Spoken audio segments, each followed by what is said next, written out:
They say you can't truly know another person. I used to think that was a cynical cop-out, the mantra of the lonely and the betrayed. I believed, with the unshakable faith of an acolyte, that I knew Aaron. For nearly 20 years, I held that knowledge close to my chest, a warm and certain thing. He told me I did, often, usually after his third whiskey, his voice slurring with a sentimental sincerity that felt like a gift. You get me, Leo. You see the real me, better than anyone. It was the most profound lie he ever told me, and he told it so well, I built my adult life around it. We met in the fluorescent-lit chaos of a freshman dorm move-in day. I was 18, all sharp angles and quiet observation, trying to assemble a bookshelf from a packet of instructions that might as well have been hieroglyphics. He exploded into the room, a whirlwind of confident noise and easy laughter, followed by a beleaguered-looking father carrying a box of vinyl records. "Need a hand?" he'd asked, not waiting for an answer, before he snatched the instructions from my hand.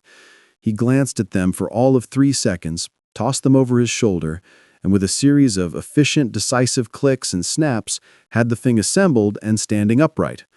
He wiped his hands on his jeans and stuck one out. "I'm Aaron. Looks like we're neighbors." His grip was firm. His smile was a flash of perfect white, and his eyes held mine with an intensity that made me feel, for the first time in my life, like I was the most interesting person in the world. That was his first trick, I later realized. The trick of making you feel chosen. I was the quiet cartographer, meticulously mapping the social terrain from the safety of the sidelines. Aaron was the conquistador, claiming it without a second thought. He didn't just enter a room, he took possession of it. People were drawn to him, a gravitational pull of charisma that seemed effortless. They told him things, their fears, their secrets, their shames. I watched, fascinated, as he collected these confidences like currency, storing them away with a sympathetic nod and a reassuring squeeze of the shoulder. We balanced each other.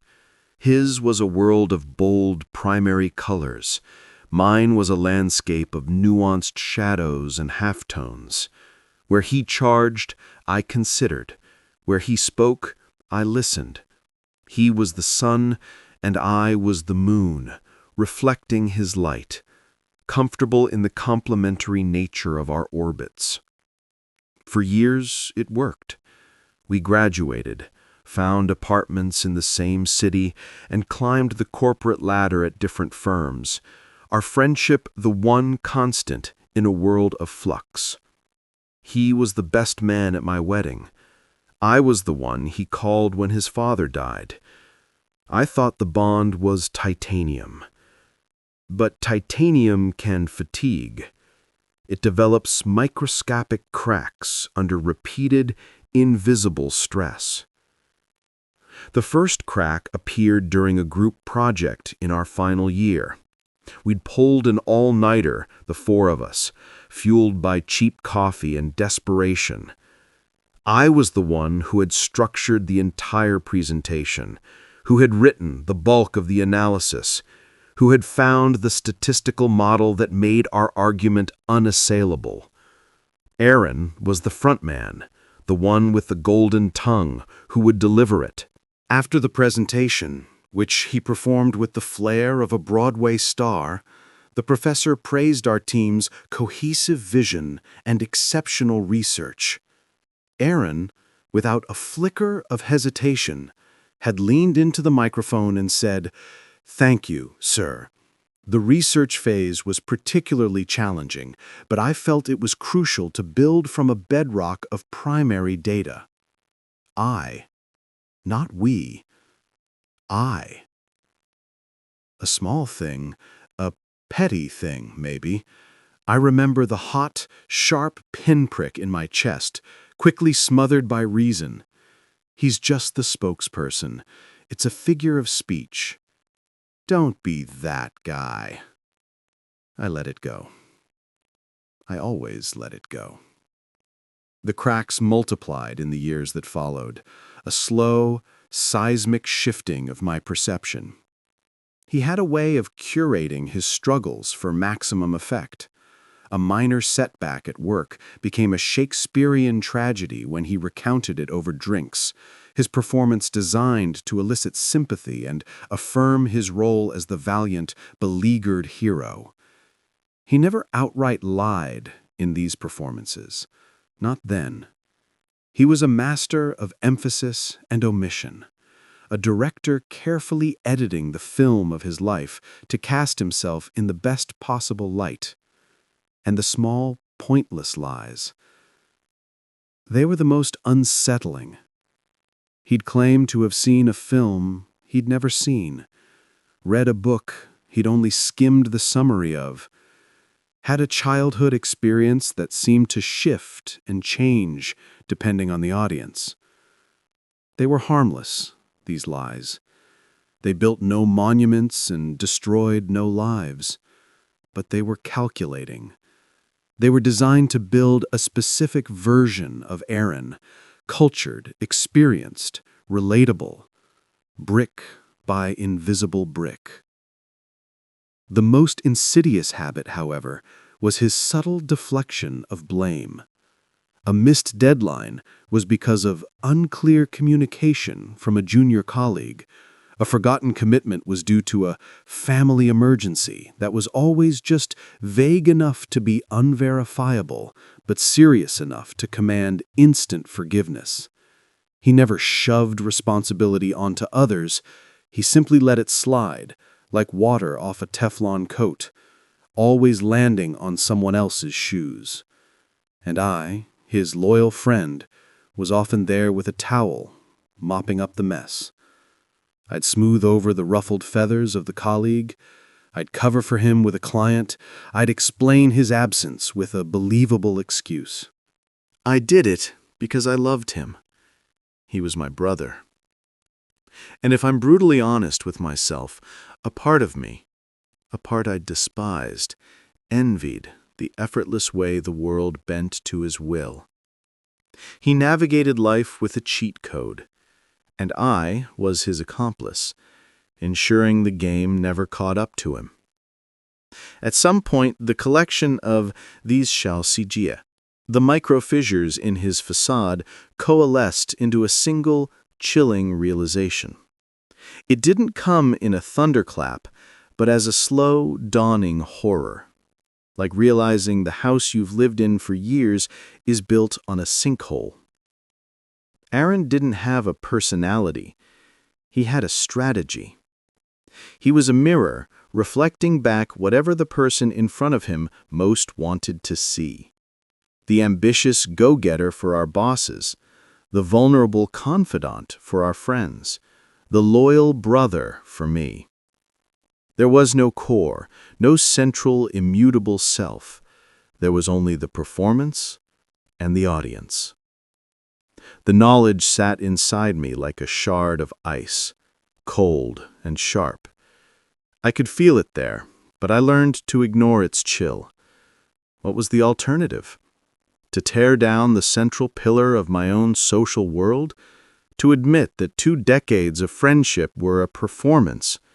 It was easier to live with the ice, to let it numb the parts of me that questioned. Then came the promotion. The senior director of strategic development role at our firm, Omnicorp, was more than a job. It was a coronation. It meant leading the most innovative team, shaping the company's future, and sitting at the table with the C-suite.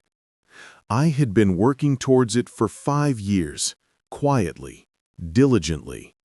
I'd rebuilt the analytics department from a cost center into a profit driver.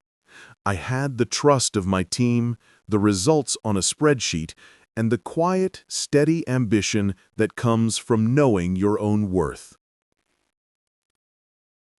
I had no idea Aaron was even interested. He was in a different division, business outreach, and he'd always professed a love for the external game, the client-facing whining and dining. It was a perfect stage for him. I assumed he was content. I submitted my application, my portfolio a testament to concrete achievement. The first interview was a breeze. The second, with the divisional heads, felt more strained. Their questions were oddly specific, probing not my successes, but minor, long-forgotten stumbles.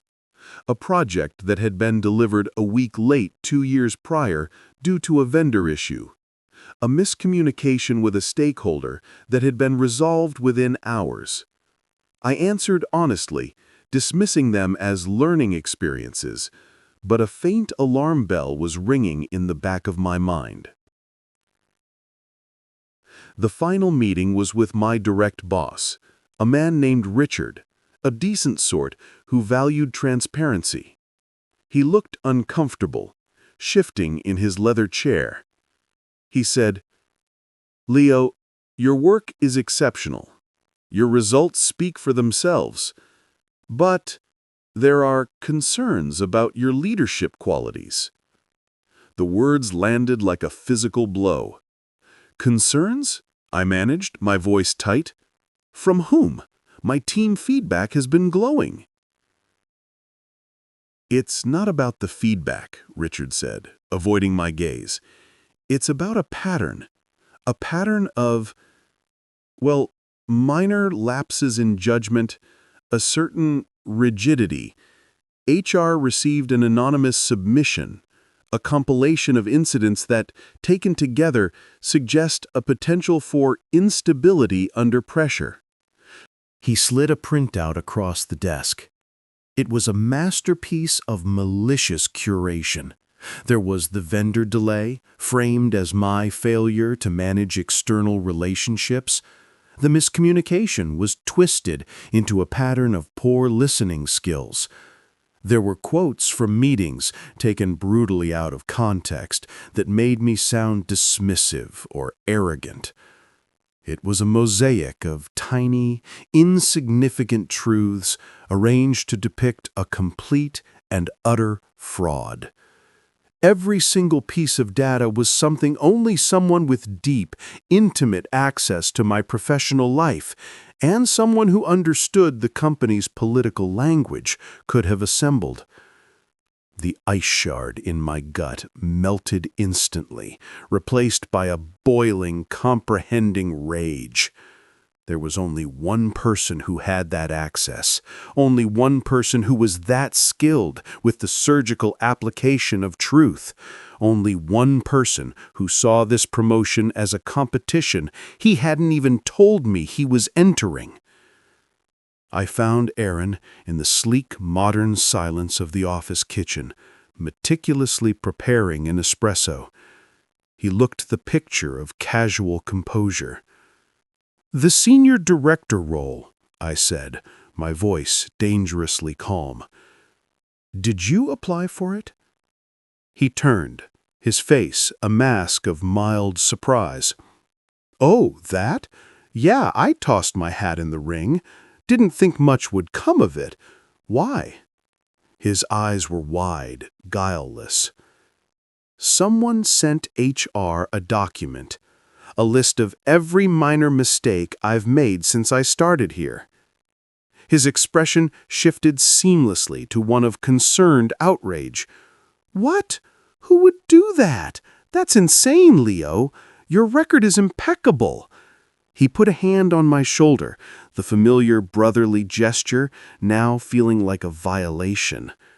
"We should go to HR together. This is slander." He was perfect. The tone, the concern, the immediate offer of alliance. It was a flawless performance. For a single dizzying moment, I doubted myself. What if it was someone else? What if I was becoming paranoid?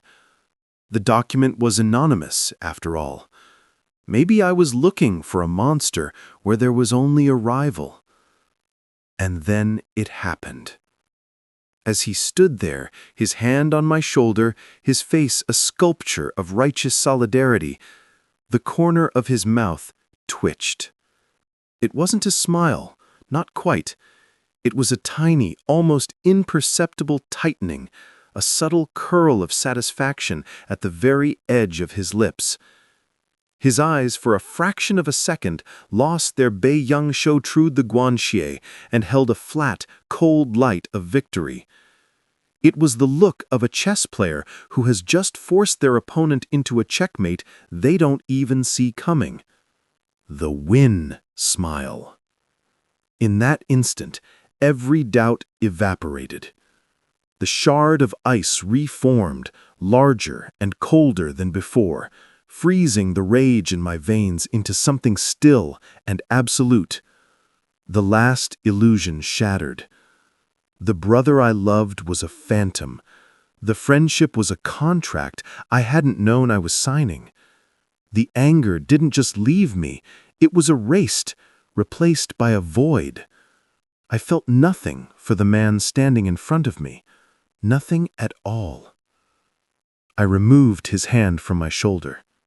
"Don't worry about it," I said, my voice eerily placid. "I'm sure it will all work out the way it's supposed to."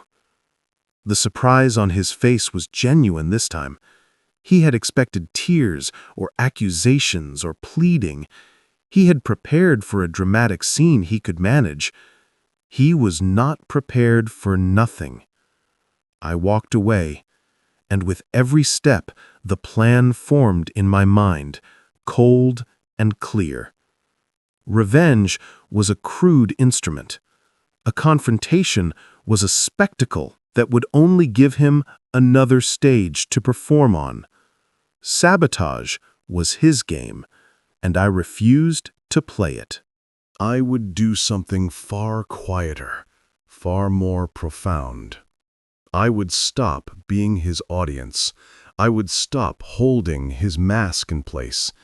I would simply let people see.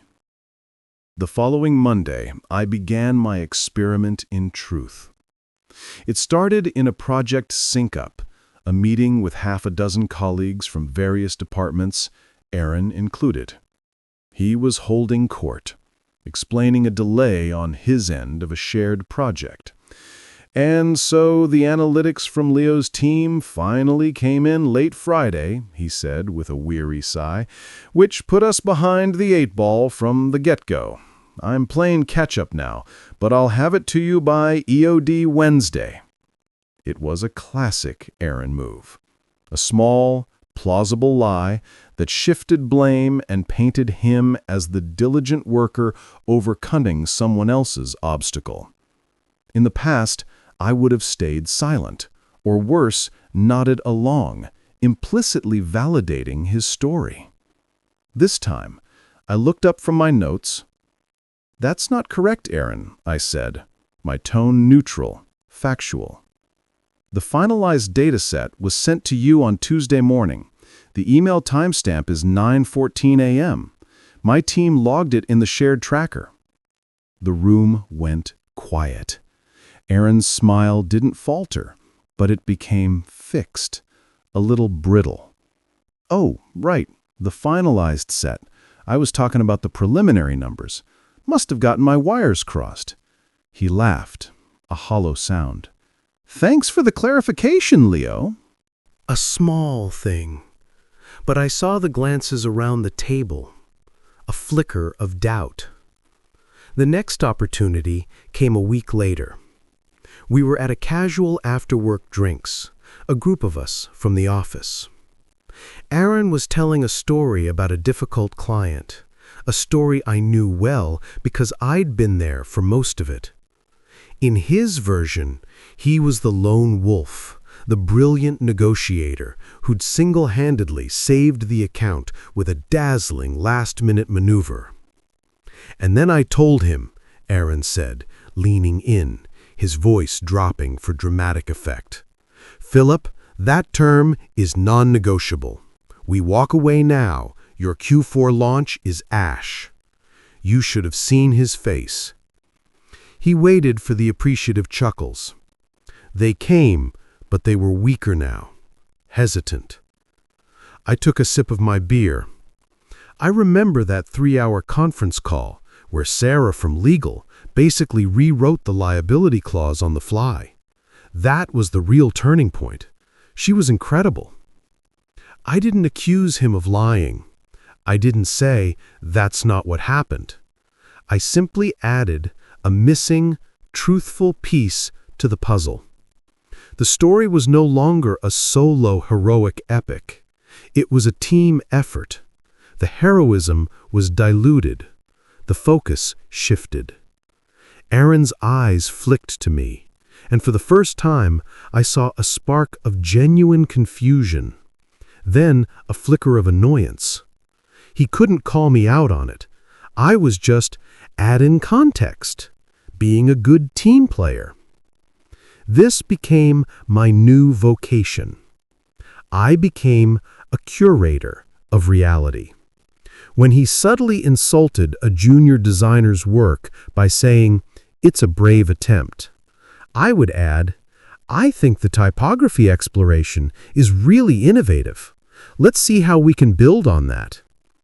When he twisted a story to make a rival look bad, I would gently correct the timeline or the facts in a group setting.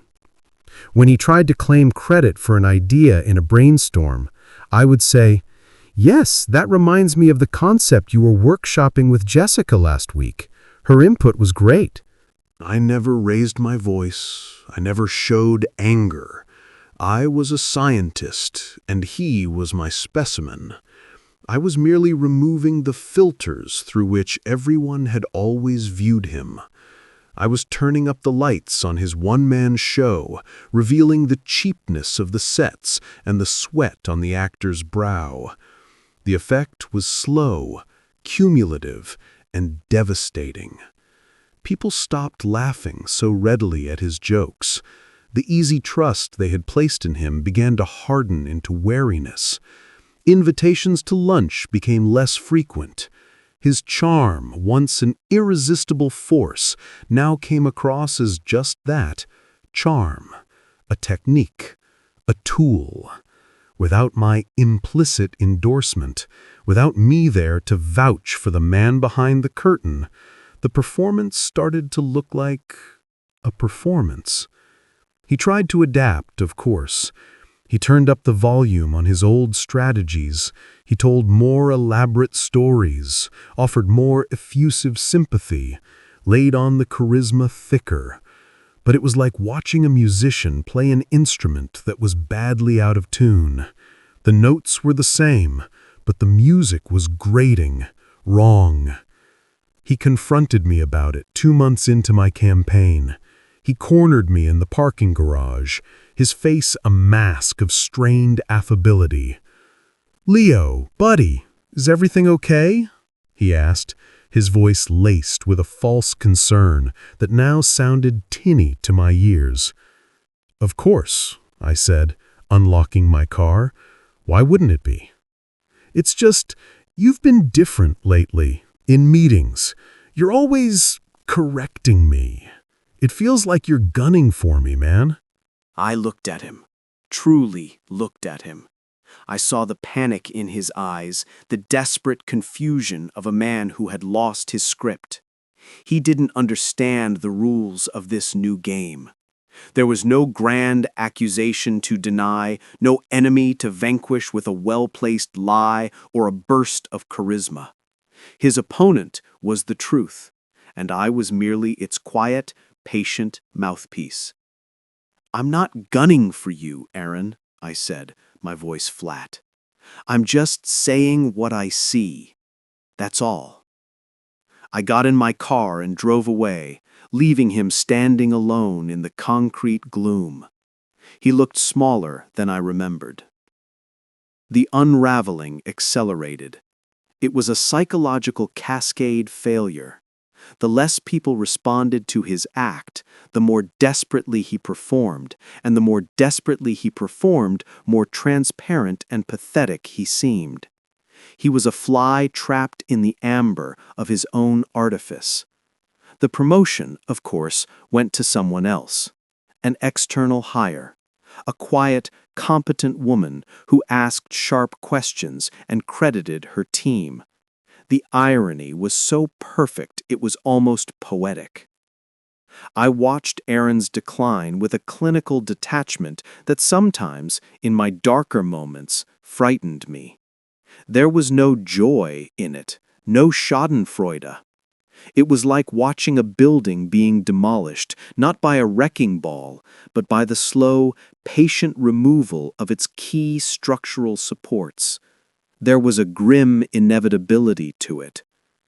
He started making mistakes at work, real ones, not the kind he could spin, missed deadlines that were unambiguously his fault, a client presentation that was riddled with errors because he'd been too busy managing his image to do the actual work. His Teflon coat was gone, and every failure now stuck to him, a permanent stain. The social death followed the professional one. The group chats he wasn't added to, the birthday drinks he heard about the next day, the slow, then rapid, then complete cessation of invitations. He became a ghost in the office, pacing the halls with a hollow look, his once magnetic presence now repelling people. They didn't hate him. They were simply bored of him, weary of the effort required to sustain the illusion of a friendship with a hologram. He had no core to retreat to, no inner self to comfort him. His entire identity was external, a reflection in the eyes of others, and when those eyes turned away, there was nothing left. No personality, only the ghost of a strategy. He quit 2 months ago.